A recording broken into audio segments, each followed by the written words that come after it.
ये बोलो। ये एप्लीकेबल होगा ऑल जुडिशियरी प्रोसीडिंग्स में हम्म। और कोर्ट मार्शियल्स पे हाँ। और एफिडेविट पे नहीं होगा। हाँ। और लेकिन सीपीसी का 10 जो ऑर्डर था उसमें होगा। हाँ। और बीएनएसएस का कौन सा सेक्शन था जिसमें होगा?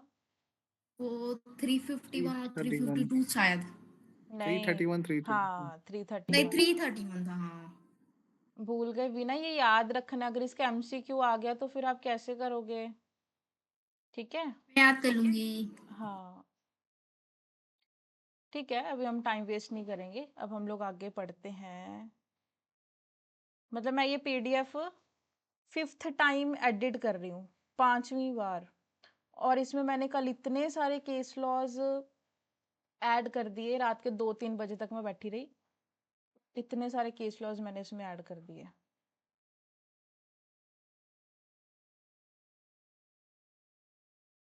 हम्म, आज हम लोग क्या करेंगे, आज हम लोग ना पहले एक बार सारी डेफिनेशंस हम लोग पढ़ लेंगे, उसके बाद हम लोग इसको एक बार दोबारा से रिवाइज करेंगे, ठीक है?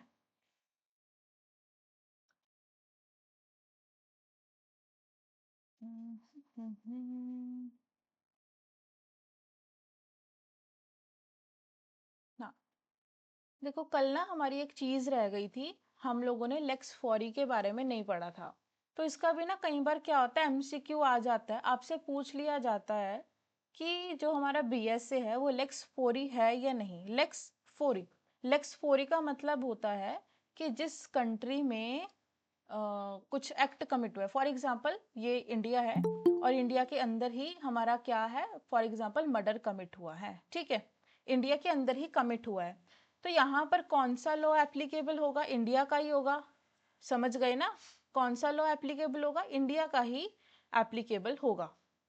क्या ये बात तो सारे बच्चे समझते हैं ना, कि अगर इंडिया में मर्डर हुआ है और वो सब इंडिया के ही हैं, तो कौन सा लॉ एप्लीकेबल होगा? इंडिया का लॉ एप्लीकेबल होगा। बस अब मैं किसी को भी ऐड नहीं करूंगी क्लास में, ठीक है? फिर से बार बार डिस्टरबेंस होता है, कल वाले बच्चे सारे आ गए हैं, ठीक है? तो हम लोग पढ़ रहे हैं लेक्स फोरी। लेक्स फोरी को क्या कहा जाता है? The law of the forum. The law of the forum इसे लैटिन टर्म में कहा जाता है। अब इसका मतलब क्या है, मैं ये समझा रही थी कि फॉर एग्जाम्पल इंडिया है, इंडिया के अंदर अगर कोई मर्डर कमिट होता है, तो यहाँ पर जो केस देखा जाएगा वो किस कंट्री के अकॉर्डिंग देखा जाएगा? इंडिया के अकॉर्डिंग देखा जाएगा। तो वही चीज ये बात करता है कि अगर हम लोग अपने इंडिया की बात करें, कि क्या लिखा है, which refers to the law the jurisdiction. Jurisdiction का मतलब क्या होता है? फॉर एग्जाम्पल ये हमारा इंडिया है, तो इंडिया की जूरिसडिक्शन क्या है? इतनी है, मतलब हमारे इंडिया में इतनी स्टेट्स आती है, ये सब आते हैं, तो इसे जूरिसडिक्शन कहा जाता है। फॉर एग्जाम्पल आप अपने घर में हो अभी, तो आपका घर क्या है? ये है, ये ए पर्सन का घर है, और ये बी पर्सन का घर है। बी पर्सन का घर क्या है? बड़ा है, तो मतलब इसकी जूरिसडिक्शन क्या है? ज्यादा है। और जो ए पर्सन है इसके घर की जूरिसडिक्शन क्या है? कम है। बात समझ गए? और यहां पर कहा जाता है कि which refers to the law of the jurisdiction where a legal action is brought. कहते हैं कि जिस कंट्री के अंदर आपने एक्शन किया है, फॉर एग्जाम्पल मैंने वीना के खिलाफ केस फाइल किया है, किस कंट्री में? इंडिया में। तो इंडिया का लॉ ही वहां पर क्या होगा? एप्लीकेबल होगा। क्या सारे बच्चे समझ गए? क्या हैंड रेस करो। ठीक है, कि अगर मैं इंडिया में हूं, इंडिया में मैंने केस लगाया वीना के ऊपर या किसी किसी के भी ऊपर, तो वहां पर कौन सी कंट्री का लॉ एप्लीकेबल होगा? इंडिया का एप्लीकेबल होगा। इंडिया के अंदर अगर मैं लगाती हूँ तो। बाहर की बात अलग है, अगर मैं अमेरिका, जापान, रशिया में लगाती हूँ तो वहां की बात अलग है, वहां पर उनकी कंट्री का लॉ एप्लीकेबल होगा। लेकिन हमारे इंडिया में क्या होगा? बी ऐसे एप्लीकेबल हो जाएगा अगर हम इंडिया के अंदर क्या करते हैं? केस लगाते हैं। क्या लिखा? Legal action is brought. Legal action का मतलब क्या होता है? केस लगाना। सारे बच्चे समझ गए क्या पहली लाइन? ठीक है, तो इसे लेक्स फोरी कहा जाता है।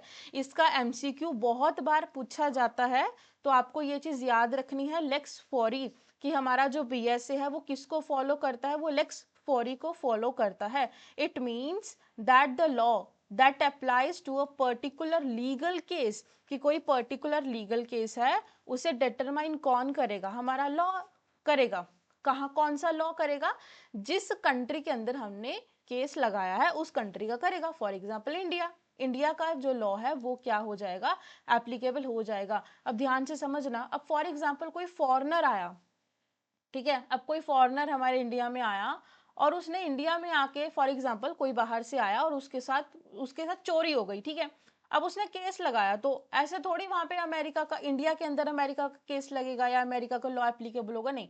इंडिया के अंदर चाहे किसी भी कंट्री का इंसान आ जाए, अगर वो एक लीगल एक्शन लेता है, अगर वो एक लीगल एक्शन लेगा, तो कौन सी कंट्री का लॉ एप्लीकेबल होगा, इंडिया का एप्लीकेबल होगा। बस इतनी ही सी ही बात यहाँ पे लिखी गई है। क्या सबको बात समझ आई क्या, हैंड रेस कर दो। बस इतना ही, इससे ज्यादा ये पढ़ने की जरूरत नहीं है। ना ही एलएलबी के एग्जाम में आते, सिर्फ प्री में आएगा, वो भी एमसीक्यूज में। ऐसे मेंस में ये नहीं पूछा जाता, ना ही इंटरव्यू में ऐसा कुछ भी पूछा जाएगा। ठीक है, ये बस एक पॉइंट हमारा रह गया था। अब आज हम लोग बहुत अच्छे अच्छे टॉपिक कवर करेंगे। हाँ, बस देखो इसमें इतना ही है, इसमें जस्ट मैंने इतना ही बताया कि अगर आप इंडिया, फॉर एग्जांपल ये है इंडिया, ठीक है, ये इंडिया है, अगर मैं इंडिया के अंदर क्या करती हूँ, अगर मैं केस लगाती हूँ वीना पर, ठीक है, तो यहाँ पर कौन सा लॉ एप्लीकेबल होगा, इंडिया का होगा या अमेरिका का होगा, जिसने भी पूछा है वो माइक ऑन करके जरा बताओ कौन सी कंट्री का होगा। इंडिया का। इंडिया का, बस यही है लेक्स फोरी, बस इतना ही है और कुछ भी नहीं है। ठीक है, बात समझ आ गई, हैंड रेज कर दो। हाँ, पहले कल हमारे दो केस लॉज रह गए थे, सेक्शन 1 हमने कर लिया था, दो केस लॉ रह गए थे। पहला केस है निर्मला वर्सेस हरि सिंह, 2001 का केस है। इसमें इन्होंने एफिडेविट के बारे में कहा गया है। देखो एफिडेविट का जो कंसेप्ट है ना, वो बहुत अच्छा कंसेप्ट है और इससे एमसीक्यूज आते हैं, तो इसी वजह से एफिडेविट के काफी सारे केसेस हैं। तो हम लोग कितने केस याद करेंगे, हम लोग दो केस लॉ याद रखेंगे। पहला है निर्मला का केस, दूसरा है म्यूनिसिपल कॉरपोरेशन दिल्ली का केस या फिर जगन्नाथ कुमार का केस। तो पहला केस है Nirmala versus Hari Singh 2001। An affidavit can not be used in evidence, कहते एफिडेविट को आप एज एविडेंस यूज नहीं कर सकते, ठीक है। और लेकिन अगर उसे प्रूफ कर भी दिया जाए, तो मैंने कल भी बताया था कि अगर एफिडेविट, फॉर एग्जाम्पल वीना क्या लेकर आ रही है जज के सामने, क्या लेकर आ रही है, एफिडेविट लेकर आ रही है, तो देखो जज ऐसे भी डिनाई नहीं करेगा, नहीं नहीं जाओ मैं तुम्हारा एफिडेविट पढ़ूंगा ही नहीं, ऐसा नहीं होता है। कोर्ट क्या करेगा, जज क्या करेगा, उसका एफिडेविट लेके रख लेगा। क्या करेगा, उसका एफिडेविट लेके रख लेगा, लेकिन 100% उस पर रिलाई नहीं करेगा। क्या आपको बात समझ आई क्या, 100% उस एफिडेविट पर रिलाई नहीं करेगा, कितने परसेंट करेगा, 49%। क्या सारे बच्चों को ये वाली बात याद है, तो वही इस केस में लिखा गया है। An affidavit can not be used in evidence, evidence के तौर पर आप एफिडेविट को यूज नहीं कर सकते, लेकिन इसका मतलब ये नहीं है कि आप एफिडेविट को नहीं दिखा सकते।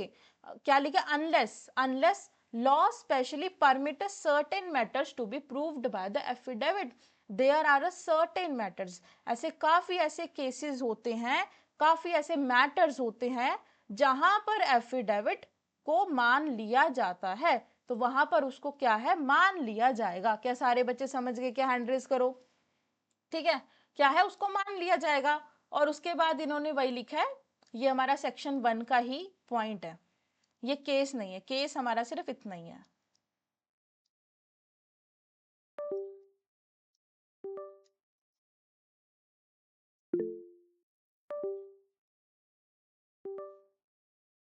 ये देखो केस बस हमारा इतना ही है, ये हमारा सेक्शन 1 में लिखा हुआ है कि जिस तारीख से हमारा ये एक्ट एप्लीकेबल हो जाएगा वो सब। तो ये वाला केस आप सब लोगों को समझ आया क्या, निर्मला वर्सेस हरि सिंह का केस सिर्फ इतनी बात करता है। अब है municipal corporation Delhi versus Jagannath Kumar 1987 का केस, ठीक है। अब इसमें यही कहा गया था कि arbitrator are not bound to follow Indian Evidence Act. अब आप इसकी जगह क्या लिखोगे, भारतीय साक्ष्य अधिनियम लिखोगे, सारे बच्चे लिख लो। इसकी जगह आप क्या लिखोगे, क्या लिखोगे? इंडियन एविडेंस एक्ट की जगह बी ऐसे लिखोगे। क्या लिखा गया? Arbitrator are not bound. मैंने कल भी बताया था आर्बिट्रेटर का काम क्या होता है? सेटलमेंट कराने का। तो अगर आप सेटलमेंट करा रहे हो तो वहां पर जरूरी नहीं है कि आप बीएसए के कंसेप्ट को फॉलो करो या बीएसए के सेक्शंस को फॉलो करो, लेकिन आपको क्या फॉलो करना पड़ेगा? आपको प्रिंसिपल ऑफ नेचुरल जस्टिस को फॉलो करना पड़ेगा। सारे बच्चे समझते हैं ना नेचुरल जस्टिस क्या होता है, कि भाई लोग सामने वाले को आपको क्या दिलाना है? इंसाफ दिलाना है। नेचुरल जस्टिस तो फॉलो करोगे। अगर आप इंडियन एविडेंस एक्ट या बीएसए फॉलो नहीं कर रहे हो तो आप नेचुरल जस्टिस को फॉलो करोगे। ये दो हमारे केस लॉज हैं। क्या सबको समझ आए? हैंड रेस कर दो। ये सेक्शन 1 के ही हैं, ठीक है? हाँ ठीक है, वीना समझ आया?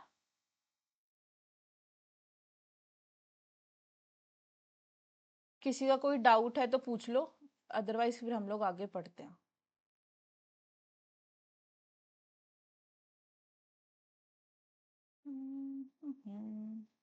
देखो अब इसमें कैसे याद करना है इन डेफिनेशंस को? बहुत इजी है। ए, जो ए है ये हमारी कोर्ट के बारे में बात करती है। फिर है डी, डी से क्या आएगा? डॉक्यूमेंट आएगा। ई से क्या आएगा? एविडेंस आएगा। एफ से क्या आएगा? फैक्ट आएगा। फिर फैक्ट के बाद एफ जी, जी पे क्या आएगा? फैक्ट इन इशू आएगा। ये वाली डेफिनेशन आपको याद रखनी है। और मैंने याद रखी हुई है के, मेरा नाम के से है तो के से क्या है? रेलिवेंट। ठीक है, 1 2 3 3 4 6, छह डेफिनेशन आपको बहुत अच्छे से याद होनी चाहिए, इंपॉर्टेंट है। ए, डी, ई, एफ, एफ से फैक्ट, एफ जी, और के से रेलिवेंट। ठीक है, सारे बच्चे इसको याद करो इसी तरह से। ए से कोर्ट है, ई से एविडेंस, फिर हमारा डी से डॉक्यूमेंट, एफ से हमारा फैक्ट है, और जी से हमारा फैक्ट इन इशू है, और के से मेरे नाम से क्या है? रेलिवेंट। पहले सारे ये याद करो जल्दी से, और मैं सबसे सुनूंगी भी, क्योंकि अगर आपको, क्योंकि इसका एमसीक्यू आता है, अगर आपको ये याद नहीं होगा तो डेफिनेशन याद करने का कोई फायदा नहीं है। पहले आपको इसका सेक्शन नंबर याद होना चाहिए अच्छे से, ठीक है?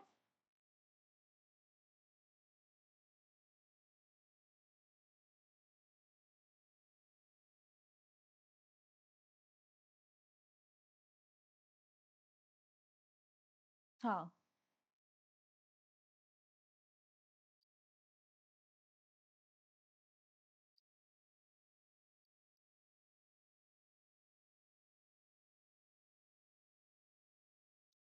ए, ई, डी, एफ, जी, और के।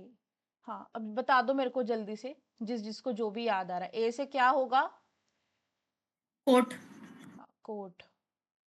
ई से क्या होगा? एविडेंस। हाँ।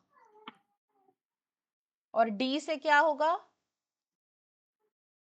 डॉक्यूमेंट। डॉक्यूमेंट। हाँ। एफ से क्या होगा?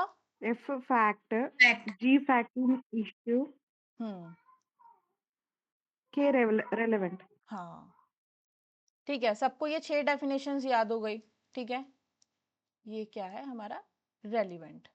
फिलहाल आपको इतना ही याद करना है, ठीक है? क्योंकि जब हम लोग बीएसए पढ़ते हैं तो पहले हमें ये वाली डेफिनेशंस इंपॉर्टेंट है, फिर हम लोग प्रूव्ड और डिसप्रूव्ड का याद करेंगे। अब उसका भी मैं बताऊंगी कैसे याद करना है। फिलहाल ये 6 डेफिनेशंस अच्छे से याद कर लेना, सेक्शन नंबर। अब हम लोग डेफिनेशन पढ़ते हैं। तो पहली डेफिनेशन हमारी है कोर्ट की। कोर्ट का मतलब क्या होता है? देखो, अब कोर्ट का मतलब ये नहीं है कि कोई बिल्डिंग या दीवार, नहीं, ठीक है? मतलब ऐसा नहीं होता है कि कोर्ट को एक बिल्डिंग या इस तरीके से डिनोट किया गया। कोर्ट का मतलब क्या है? ऑल जजेस और मैजिस्ट्रेट इंक्लूड्स। कोर्ट के अंदर क्या क्या आएगा? कोर्ट के अंदर एक तो जजेस आएंगे, एक मैजिस्ट्रेट आएगा, और ऑल पर्सन्स, जितने भी कोर्ट के अंदर लोग रहते हैं, जैसे रीडर होता है, ठीक है, या बाकी ऑफिसर्स हमारे रहते हैं, वो भी हमारे कोर्ट के अंदर आएंगे। एक्सेप्ट कौन नहीं आएगा? आर्बिट्रेटर नहीं आएगा। तो मतलब सेक्शन नंबर 1 में भी आर्बिट्रेटर, जो आर्बिट्रेशन है वो एक्सेप्शन में था, और सेक्शन 2 के ए में, 2 के 1 के ए में ये हमारा क्या है, एक्सेप्शन में है कि मतलब कोर्ट में सब कुछ आएगा, ऑल जजेस, मैजिस्ट्रेट और ऑल पर्सन्स, लेकिन क्या नहीं आएगा, आर्बिट्रेटर्स नहीं आएंगे। ठीक है, एंड ये पॉइंट अलग है, एक्सेप्शन अलग है, फिर जो नीचे पॉइंट लिखा है वो उसके साथ ही है कि जो ऐसा कोई पर्सन जिसके पास अथॉरिटी है एविडेंस लेने की, वो भी क्या माना जाएगा, वो भी कोर्ट माना जाएगा। क्या सबको डेफिनेशन याद हो गई? इंक्लूड ऑल जजेस, मैजिस्ट्रेट एंड ऑल पर्सन्स। ठीक है, और लीगली ऐसा कोई पर्सन जिससे लीगली ऑथराइजेशन मिली है एविडेंसेस लेने की, वो भी जज है। लेकिन एक्सेप्शन में क्या आएगा, आर्बिट्रेटर आएगा। कौन? जो सेटलमेंट करवाता है। ठीक है, सबको बात समझ आई? हैंड रेज कर दो। पहली डेफिनेशन बहुत सिंपल है और ये कभी कभार पूछ ली जाती है। ठीक है, इसमें ना ऑप्शंस आते हैं, मतलब जब कोर्ट की डेफिनेशन का एमसीक्यू आता है ना, तो इसमें आपसे क्वेश्चन पूछा जाता है कि आप ऑप्शंस में होता है कि जजेस आएंगे, मैजिस्ट्रेट आएगा, ऑल जजेस आएगा, ऑथोराइज्ड पर्सन आएगा, तो वहां पे आपको फिर वो टिक करना पड़ेगा। ठीक है,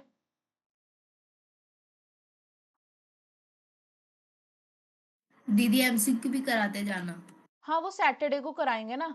अभी आज क्या हुआ, आज तो मंडे है, सैटरडे को कराऊंगी, क्योंकि फिर एमसीक्यूज में जितने टॉपिक्स में कराऊंगी, जितने सेक्शंस में कराऊंगी, उसके हिसाब से फिर मैं प्रिपेयर करूंगी ना, क्योंकि फिर ऐसे तो बहुत सारे एमसीक्यूज हो जाएंगे।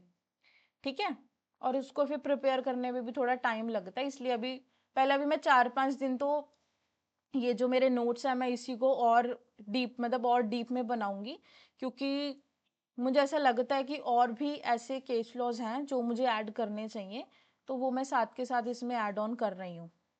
4-5 दिन मैं वो काम करूंगी और फ्राइडे सैटरडे संडे को मैं एमसीक्यूज वाला काम किया करूंगी। ठीक है,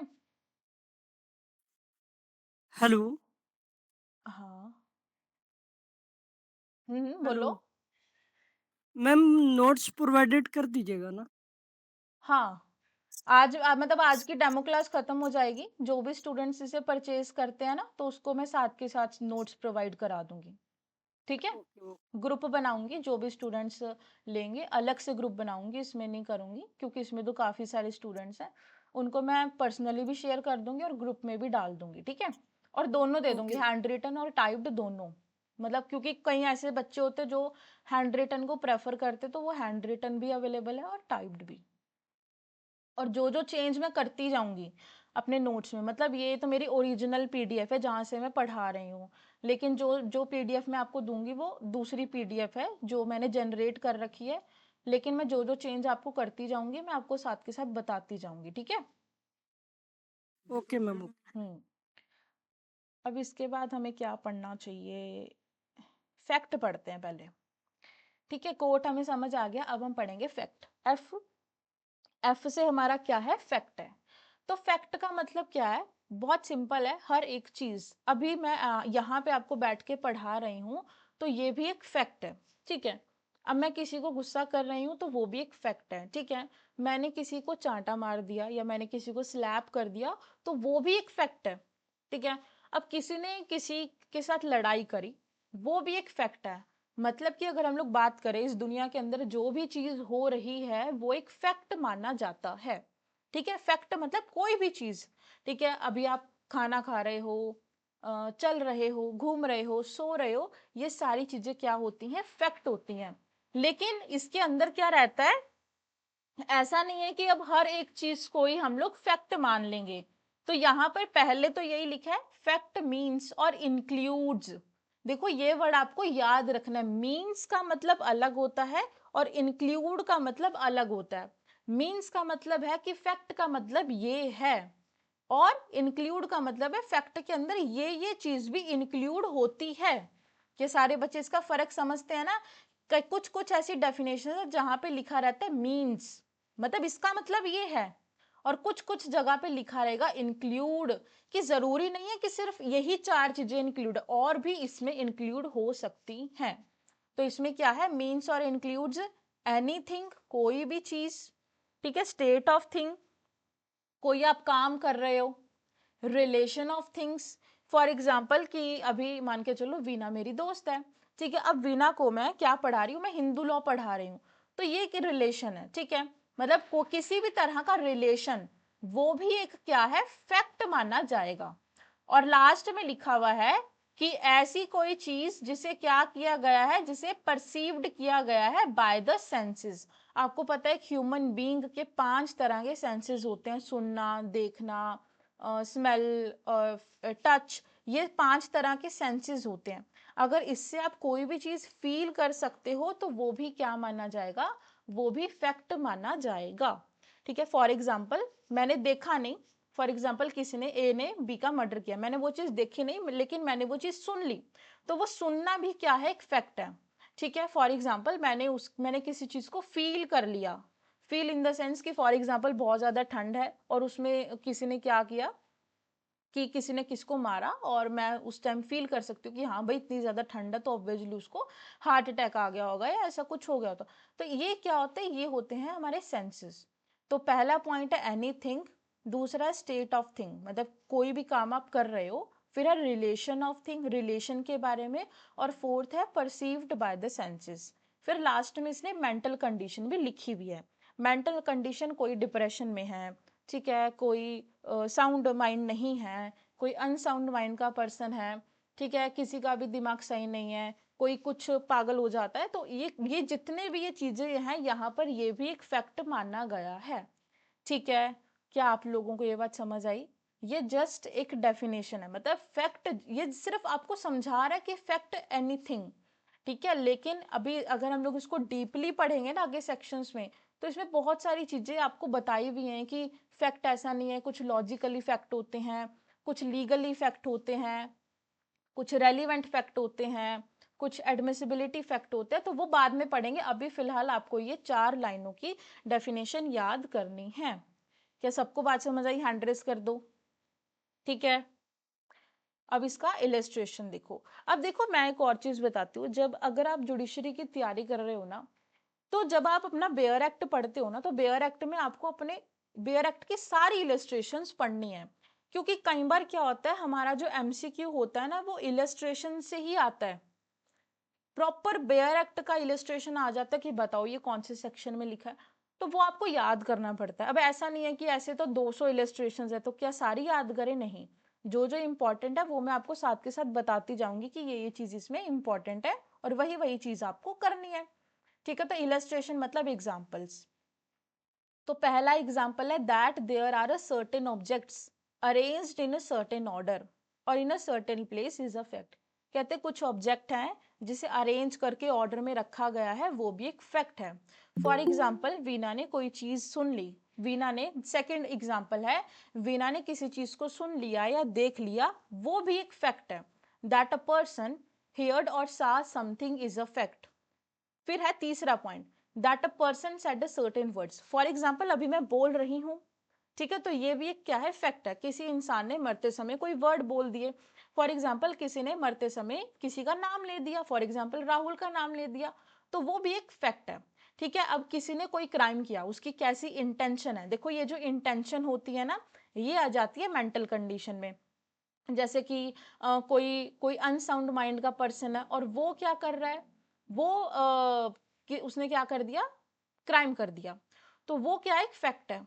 वो वहां पे क्या दर्शाता है, वो वहां पे उसकी मेंटल कंडीशन दर्शाता है। मेंटल कंडीशन कैसे दर्शाएगा, जैसे कि कोई इंसान अनसाउंड माइंड का पर्सन है, किसी की इंटेंशन फ्रॉड है या नहीं है, कोई अच्छे मतलब अच्छे मन से काम कर रहा है कि नहीं कर रहा है, ये सारी चीजें हमारी क्या रहती हैं, ये सारी चीजें हमारी फैक्ट में इंक्लूडेड रहेंगी। ठीक है, बात समझ गए क्या? अब आप लोगों से मैं ये डेफिनेशन सुनूंगी, ये दोनों डेफिनेशंस में सुनूंगी, और मैं जिसका नाम लूंगी वही बच्चा मुझे सुनाएगा, तो इसे याद कर लो जल्दी से। ठीक है, बस आज आज का है ये। ठीक है, मतलब बच्चे काफी लेट आ रहे हैं, कल से एक प्रॉपर ग्रुप बन जाएगा तो फिर ऐसा नहीं होगा।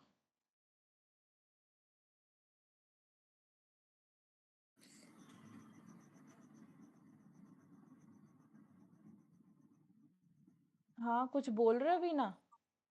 दीदी डेफिनेशन वगैरह कुछ सामने ओपन कर दो ना, रिवीजन करेंगे। हाँ यार, एक सेकंड यार, ये बार बार वो हो रहा है ना, एक सेकंड में मैं ना अपनी स्क्रीन स्टॉप करके मैं दोबारा शेयर करती हूँ, कोई भी बच्चा क्लास छोड़ के नहीं जाएगा, बस 2 मिनट।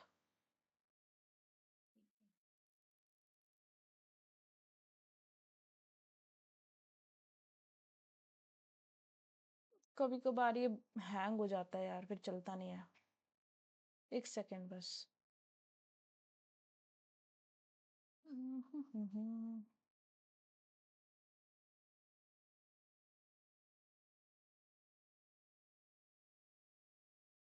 What type यार?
हम्म, ठीक है, देखो। हम्म, और और क्या पड़ा? एफ। ठीक है, अब ए हमारा कोट के बारे में बात करता है, तो कौन सुनाएगा? किसको याद होगी ये डेफिनेशन, वो एक बार हैंड रेस कर दो। अब सुना दो, Suhani. All judges and magistrates and all persons except arbitrators. All जजेस, मैजिस्ट्रेट And और all persons हाँ, all person. except arbitrators.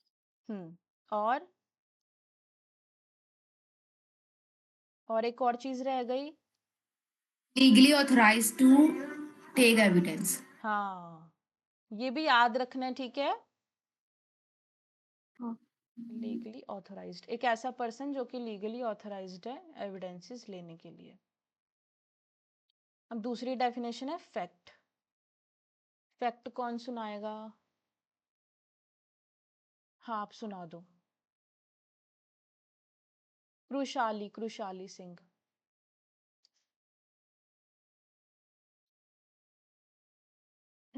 Mic on. Act means and includes हाँ। anything, hmm anything, state of things or relation of things capable of being perceived by the senses. हम्म और Any mental condition of हाँ, which mental any person in conscious. हाँ, mental condition भी आएगा।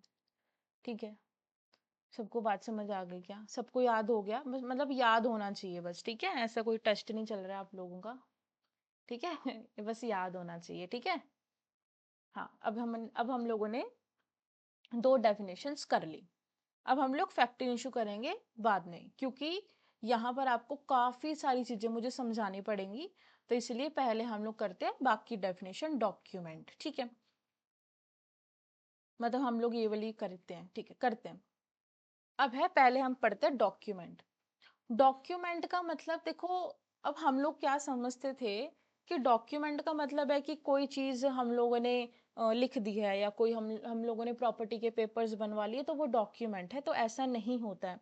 Document सब कुछ होता है, ठीक है। मतलब कि डॉक्यूमेंट का मीन्स देखो, इसमें क्या लिखा है, मीन्स मतलब कि कोई भी मैटर, कोई भी मैटर, चाहे कोई पेड़ है, अगर पेड़ पे भी कोई चीज लिख दी गई है तो वो भी क्या माना जाएगा, वो भी वहां पे डॉक्यूमेंट माना जाएगा।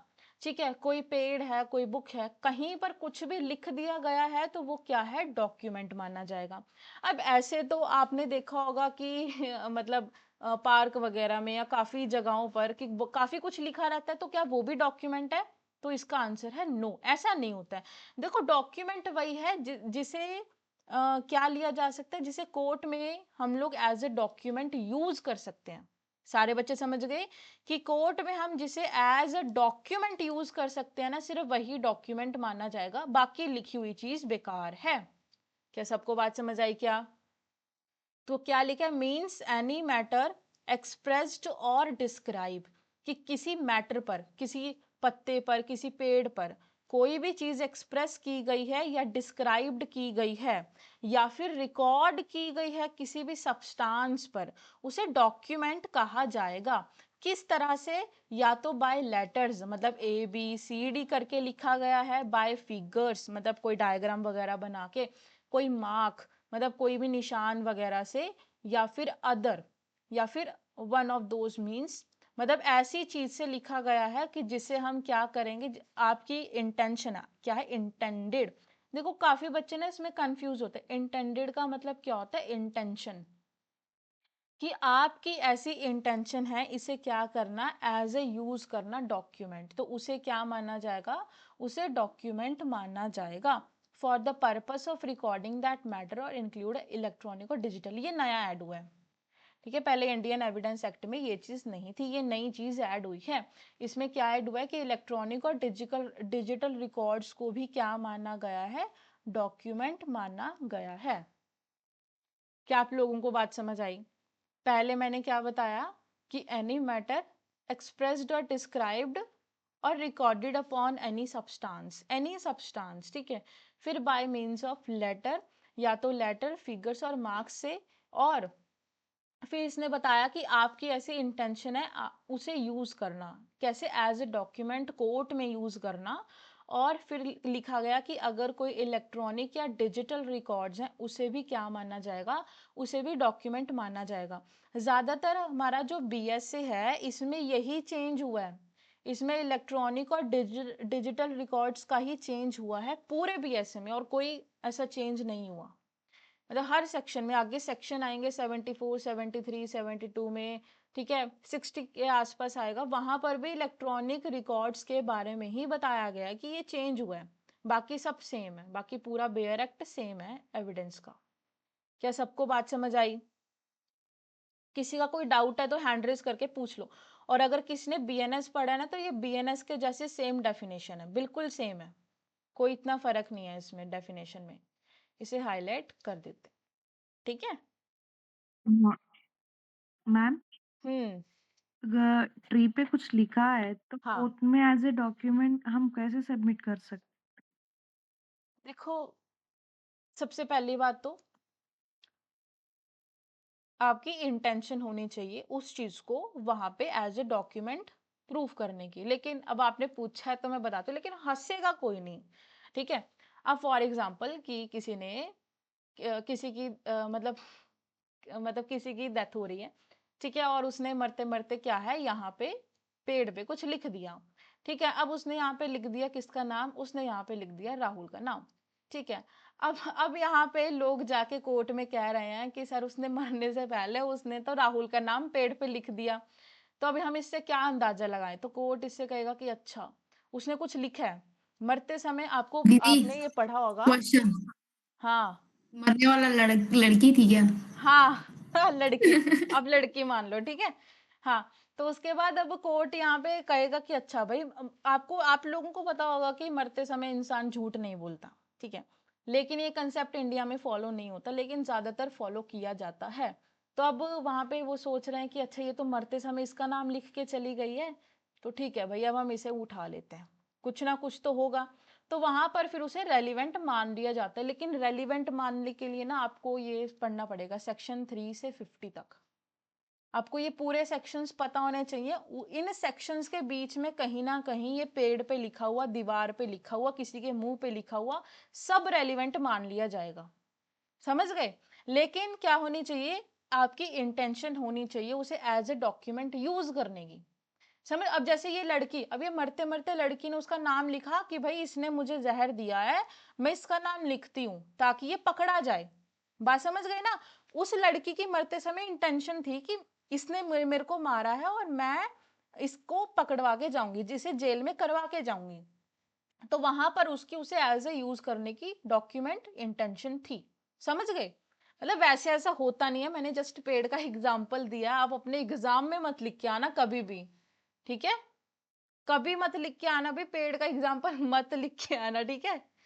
ये जस्ट मैंने आपको समझाने के लिए बताया, क्योंकि देखो यहाँ पे लिखा है, हमारे बेयर एक्ट में ही लिखा है, अगर हम लोग इसका इंटरप्रिटेशन लगाए तो यही बनता है।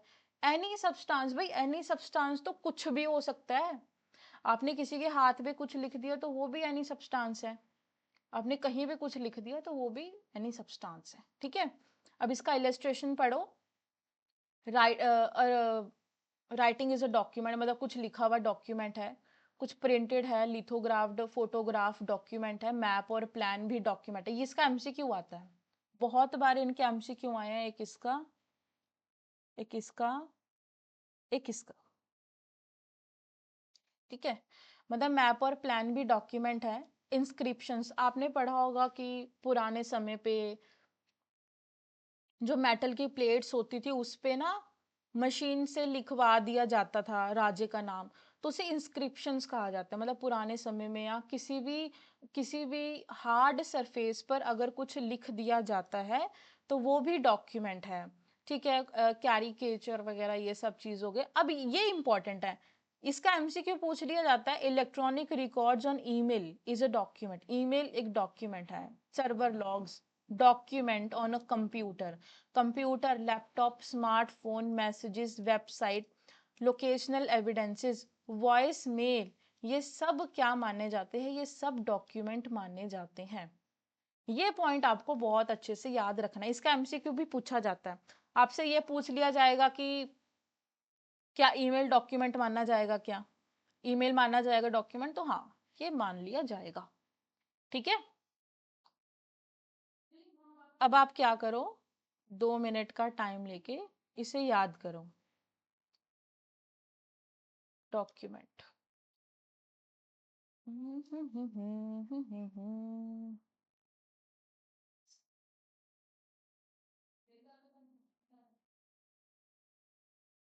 और हाँ भाई, अब कल से जो भी क्लास में आएंगे अपना बेयर एक्ट अपने पास रखना, ठीक है? मैं काफ़ी सारी चीज़ें मैं साथ के साथ लिखवाऊंगी, तो आप लोग याद करते रहना और लिखते भी रहना साथ के साथ, ठीक है? इसे याद कर लो, मैं अभी सुनती हूँ।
हाँ, अब कोई भी सुना दो, हैंड रेज कर दो, किस किस को याद हो गया।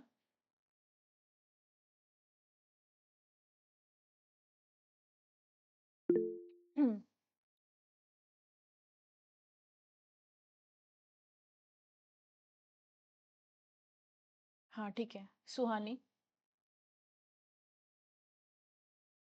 Document means any matter expressed or described or otherwise recorded upon any substance by means of letter, figure, marks, or any other means, or by more than one of those means, intended to be used or which may be used for the purpose of recording that matter, and it includes electronic and digital records. ठीक है। वीना?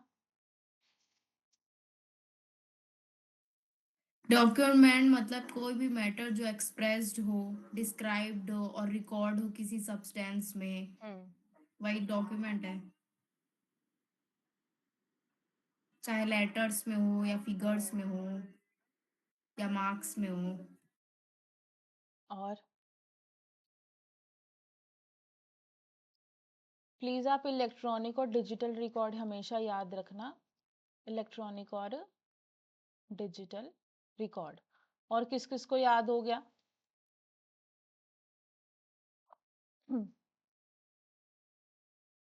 हाँ।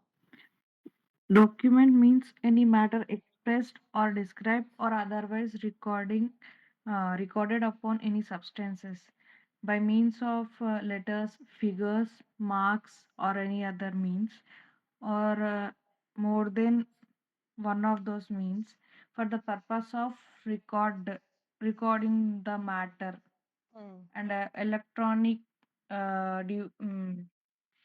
digital recordings. ठीक है। ठीक है, कल मैं दोबारा सुनूंगी जो भी बच्चे आएंगे। ठीक है, कल मैं स्टार्टिंग से सुनूंगी, स्टार्टिंग से एक बार मैं रिवाइज भी कराऊंगी। ठीक है, अब हम लोग आगे एक डेफिनेशन अभी हम लोग पढ़ते हैं क्लास खत्म करने से पहले एविडेंसेस के बारे में। ठीक है, ये बहुत इंपॉर्टेंट है एविडेंस। एविडेंस का मतलब देखो, हमारे बेयर एक्ट में मतलब इन्होंने सिर्फ दो दो चीजें दे रखी हैं। एक ओरल एविडेंस दे रखा है, एक डॉक्यूमेंट्री एविडेंस दे रखा है। लेकिन और भी बहुत सारे ऐसे एविडेंसेस होते हैं, जैसे कि ओरल एविडेंस, डॉक्यूमेंट्री, डायरेक्ट, मतलब और भी मैं आपको बताती हूँ 10 से 12 एविडेंसेस होते हैं, लेकिन मैंने यहाँ पे नहीं लिखे क्योंकि वो इम्पोर्टेंट नहीं है। तो मैंने जो जो इम्पोर्टेंट है वो मैंने यहाँ लिखा है, जो जो हमारे एग्जाम में पूछा जाएगा। ओरल, डॉक्यूमेंट्री, डायरेक्ट, सर्कमस्टांशियल और कोरबरेटिंग एविडेंस। ठीक है, तो हमारे बेयर एक्ट में कितने दे रखे हैं? 2 दे रखे हैं। हमारे बेयर एक्ट में पहला दे रखा है एविडेंस का मतलब ऑल स्टेटमेंट। एविडेंस का मतलब सिर्फ एविडेंस का मतलब यही नहीं कि कोई कागज पकड़ा देना कुछ। कहते हैं जो स्टेटमेंट होती है ना वो भी एविडेंस में इंक्लूड होगी। All statement including statements given electronically. अगर आप कोई स्टेटमेंट इलेक्ट्रॉनिकली देते हो, आप लोगों ने कोर्ट्स में देखा होगा, मतलब मैंने बहुत बार देखा है कि कोर्ट में अगर कोई इंसान आ नहीं पाता है ना, तो वो क्या कर लेते हैं, वो फोन पे, मतलब ऐसा कुछ कुछ ऐसे केसेस होते हैं जहाँ पे ये चीज अलाउड होती है कि वो वीडियो कॉल पे जो जज साहब है वो उनका नाम पूछता है कि आप अपना नाम बताओ, कहाँ रहते हो। उसके बाद वो उनसे पूछता है कि हाँ भाई ठीक है, आप विटनेस हो, आप नहीं आ सकते हो, तो आप बता दो कि आपने क्या क्या चीज देखी। तो वो फोन पे भी हो जाता है, क्योंकि आजकल हमारे बीएसए में लिखा है ना इलेक्ट्रॉनिकली, इसलिए कि ऐसी स्टेटमेंट जो गिवन है इलेक्ट्रॉनिकली वो भी एडमिसिबल है, विच द कोर्ट परमिट्स। लेकिन ऐसा नहीं ना कि हर किसी केस में ऐसे वीडियो कॉल पे नहीं चल सकता ना। अगर इंसान एक्सेप्शन से एक्सेप्शन केस में नहीं आ सकता ना कोर्ट, तब जाके वीडियो कॉल पे बात होती है। अदरवाइज इंसान को आना ही पड़ता है कोर्ट में, कि अगर कोर्ट परमिशन दे, अगर कोर्ट परमिट करे तो ही आप ऐसे एविडेंसेस दे सकते हो। ओरल एविडेंस की बात हो रही है। और requires to be made before it by a witness. Witness, witness आप सब समझते हैं कि जो विटनेस है, विटनेस भी क्या देगा? ओरल स्टेटमेंट देगा, ओरल एविडेंसेस देगा किसी भी मैटर पर। ठीक है, अंडर इंक्वायरी और such statement are called oral evidences. एक बार इसे दोबारा से पढ़ लो। All statements, all statements including a statement, ऐसी स्टेटमेंट जो कि इलेक्ट्रॉनिकली तरीके से आप दे रहे हैं, एस इसलिए क्योंकि कोर्ट आपको क्या दे रहा है? परमिशन दे रहा है। और वो वहां पे रिक्वायर है, जरूरी भी है कि आपको, आप अगर विटनेस हैं तो आपको कोर्ट में आके ये चीज बोलनी पड़ेगी। ठीक है, आपको कोर्ट में आके किसी मैटर पर बताना पड़ेगा। और अंडर इंक्वायरी और ये सारी चीज, तो उसे ओरल एविडेंस कहा जाएगा। अब है डॉक्यूमेंट्री। देखो डॉक्यूमेंट्री वही है, इलेक्ट्रॉनिक रिकॉर्ड्स हो गए, डिजिटल रिकॉर्ड्स हो गए, तो इसमें क्या है हमारा डॉक्यूमेंट रहेगा। मतलब कि ओरल में हमारा क्या रहेगा, स्टेटमेंट रहेगा। तो इसमें कंफ्यूज मत होना, ओरल में हमारा स्टेटमेंट रहेगा और हमारा डॉक्यूमेंट में क्या रहेगा, रिकॉर्ड्स रहेंगे, डिजिटल रिकॉर्ड्स या ये सारी चीजें हमारी रहेंगी। ठीक है, ये आपको याद रखना है। और इसमें लिखा हुआ है all documents including electronic digital records produced for the inspection of the court, कि यहाँ पर डॉक्यूमेंट्री एविडेंसेस को इसलिए दिया जाता है ताकि कोर्ट उसका क्या कर सके, इंस्पेक्शन कर सके। इंस्पेक्शन का मतलब आप समझते हैं ना, मतलब उसे देख सके कि ये डॉक्यूमेंट सही है या गलत है, कैसे नहीं है, इसे कहा जाता है, इसे डॉक्यूमेंट्री एविडेंस कहा जाता है। क्या सारे बच्चे समझ गए क्या? ये बहुत सिंपल है। ठीक है, मतलब आपसे या तो पूछ लिया जाएगा कि या तो सेक्शन नंबर पूछ लिया जाएगा या फिर आपसे डेफिनेशन पूछ ली जाएगी कि ओरल एविडेंस की डेफिनेशन बताओ, डॉक्यूमेंट्री एविडेंस की डेफिनेशन बताओ, तो बस ये रट के चले जाना। ठीक है, यही होता है ओरल में आप क्या देते हो, स्टेटमेंट देते हो, स्टेटमेंट किसी के भी द्वारा हो सकती है। और डॉक्यूमेंट में आप क्या देते हो, रिकॉर्ड देते हो, या तो इलेक्ट्रॉनिकली रिकॉर्ड, डिजिटल रिकॉर्ड्स। क्यों देते हो, ताकि कोर्ट उसका क्या कर सके, इंस्पेक्शन कर सके। अब एक बहुत इंपॉर्टेंट चीज मैं आपको पढ़ाती हूँ।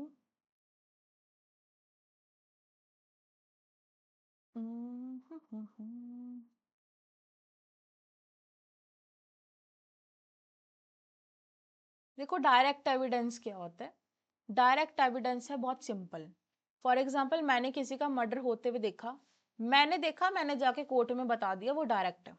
ठीक है, मैंने देखा कि इसने इसको मार दिया, इसने इसका मर्डर किया है या कोई भी क्राइम कमिट किया है मेरे सामने, मैंने देखा, मैं आई विटनेस हूँ, मैंने कोर्ट में जाके जो मैंने देखा मैंने वो बता दिया, उसे हम क्या कहेंगे, उसे हम डायरेक्ट एविडेंस कहेंगे। ज्यादातर कोर्ट के अंदर डायरेक्ट एविडेंसेस ही लिए जाते हैं। ये इस चीज के लिए आप हैंड रेज कर दो कि कोर्ट में ज्यादातर कैसे एविडेंसेस लिए जाते हैं, डायरेक्ट एविडेंसेस लिए जाते हैं। ठीक है, direct evidence means evidence which directly proves a fact in issue without need of interference और प्रिजम्पशन। हमें इसमें कोई सोचने की जरूरत नहीं है। हाँ भाई, उस समय पे मैं वहां पे थी, मतलब मैं वहां पे प्रेजेंट थी, मैंने ऐसा क्राइम होते हुए देखा और मैंने वैसा ही कोर्ट में जाके जज को बता दिया, तो वो डायरेक्ट एविडेंस है। लेकिन सर्कमस्टांशियल एविडेंस क्या होता है ना, अब ध्यान से समझना। देखो एक ऐसी चीज है जो मैंने अपनी आंखों से देख ली, तो वो तो हो गया डायरेक्ट। लेकिन सर्कमस्टांसिस पे अब सर्कमस्टांसिस एविडेंसेस वो होते हैं जो कि हमारे सर्कमस्टांस पे बेस करते हैं। ठीक है, अब फॉर एग्जांपल मैंने देखा नहीं, अब मान के चलो कि ये घर है राहुल का। ठीक है, ये घर किसका है, राहुल का है। और यहाँ पर ये राहुल का घर है और मैंने यहाँ पर आते हुए देखा था किसको, शिवानी को। ठीक है, मैं यहाँ पे थी। ठीक है, पहले मतलब मेरा घर यहीं पे है, मैंने पहले शिवानी को सुबह के 9 बजे इसके घर में जाते हुए देखा। फिर मैंने 11 बजे, सुबह के 11 बजे के आसपास मैंने इसको घर से बाहर जाते हुए देखा। मैंने अपनी आंखों से नहीं देखा कि शिवानी ने राहुल का मर्डर कर दिया, मैंने अपनी आंखों से नहीं देखा, लेकिन मैं कोर्ट में जाके ये चीज बता रही हूँ कि सर मैंने 11 बजे देखा कि शिवानी इसके घर से बाहर निकल रही थी। तो ये क्या है, ये है सर्कमस्टांसिस। ठीक है, मतलब जो मैंने अपनी आंखों से तो चीज नहीं देखी, लेकिन कहीं ना कहीं कोर्ट उस चीज को क्या है, मान लेगा, क्या कर लेगा, एडमिट कर लेगा। क्यों कर लेगा, क्योंकि भाई वो उसी जिस टाइम उसका मर्डर हुआ वो उसी दिन क्यों उसके घर पे आई। समझ गए क्या, इसे कहा जाता है सर्कमस्टांशियल एविडेंसेस। सारे बच्चे समझ गए क्या? इसका एक बहुत इंपॉर्टेंट केस है, केस का नाम है Sharad Birdichand versus state of Maharashtra. इसमें गोल्डन प्रिंसिपल्स बताए गए थे। वो पढ़ने से पहले आप इसकी एक बार डेफिनेशन देख लो। Circumstantial evidences is evidence which does not directly नहीं है, मैंने अपनी आंखों से मर्डर होते नहीं देखा, लेकिन मैंने ये चीज देखी कि शिवानी उसके घर पे गई थी और बाहर भी आई, so does not directly prove the effect, directly proof नहीं कर रहा है, लेकिन कहीं ना कहीं वो क्या है, उसकी एक चेन बनी हुई है, मतलब उसकी जो क्या है चेन बनी हुई है कि हाँ सुबह के 9 बजे उसके घर गई, उसके बाद उसकी डेथ हो गई, 11 बजे उसके घर से बाहर निकली, और अब वो हमारी क्या मान के चलो वो स्टेट छोड़ के भाग गई है। तो यहाँ पर कोर्ट उस चीज को क्या कर लेगा, एक्सेप्ट कर लेगा। अगर यहाँ पे क्या होता है, इस्टेब्लिश होता है chain of circumstances from which the existence of fact में बी लॉजिकली और लीगली इन्फर्ड, कि अगर लॉजिकली, देखो ये तो लॉजिक है, अगर हम लोग लीगली बात ना करें, ये तो बहुत लॉजिक की बात है कि अगर भाई राहुल का मर्डर हो गया, शिवानी उस समय उसके घर पे थी, तो उसी ने मर्डर किया होगा। ऐसे देखो ऐसे काफी सारे ऐसे केस होते हैं कि जहाँ पे इंसान प्रेजेंट होता है वहां पे और उसका मर्डर हो जाता है और सारी बात उसके ऊपर आ जाती है। अब यहाँ पे ये जो शिवानी है ना, इस शिवानी को प्रूफ करना पड़ेगा कि मर्डर इसने नहीं किया, ठीक है। शिवानी को अब यहाँ पे क्या करना पड़ेगा, प्रूफ करना पड़ेगा कि मर्डर इसने नहीं किया। तो ये हमारा लॉजिकली अगर हम लोग देखें तो लॉजिकली सब लोग यही कहेंगे कि हाँ शिवानी ने ही राहुल का मर्डर किया होगा। क्या सारे बच्चे समझ गए क्या सर्कमस्टांशियल और डायरेक्ट एविडेंसेस में क्या डिफरेंस है? ठीक है, डायरेक्ट बिल्कुल डायरेक्ट रहते हैं और सर्कमस्टांशियल डायरेक्ट नहीं रहते। सबको बात समझ आई? हैंड रेज कर दो भाई। ठीक है। हम्म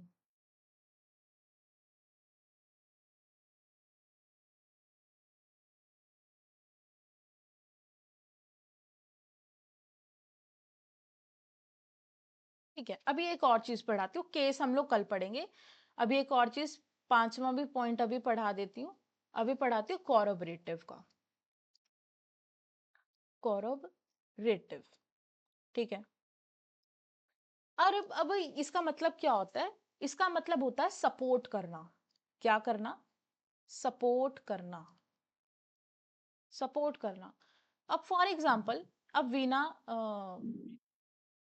वीना बोल रही है कि मैंने इसका मर्डर नहीं किया, ठीक है। अब वीना क्या कह रही है? वीना बोल रही है कि सर जिस दिन राहुल का मर्डर हुआ उस दिन तो मैं यहाँ पे थी नहीं। मान के चलो 2 जनवरी को उसका मर्डर हुआ। वीना बोलती कि मैं तो यहाँ पे थी नहीं। मैं कहाँ थी? मैं थी राजस्थान में, ठीक है, मैं थी राजस्थान में। अब यहाँ पर मैं वीना को सपोर्ट कर रही हूँ, मैं वीना को, सॉरी, मैं कोर्ट में जाके कह रही हूँ कि हाँ सर वीना 2 तारीख को मेरे साथ राजस्थान में थी। तो इसे बोलते हैं कॉरोबरेशन, कॉरोबरेटिव एविडेंसेस। कि जब कोई एक फैक्ट क्या करता है, किसी दूसरे फैक्ट को सपोर्ट करता है, इसे कहा जाता है कॉरोबरेटिव एविडेंसेस। क्या बात समझ गए? क्या फर्क पता चल गया डायरेक्ट, सर्कमस्टांशियल और कॉरोबरेटिव एविडेंसेस में? किसी का कोई डाउट है? कल हम लोग इसको पूरा डिटेल में पढ़ लेंगे, अभी टाइम हो गया है, और कल से हम लोग 1 घंटे 20 मिनट की क्लास लेंगे, ठीक है। 1 घंटे 20 मिनट की हमारी क्लास रहेगी। 20 मिनट में तो हम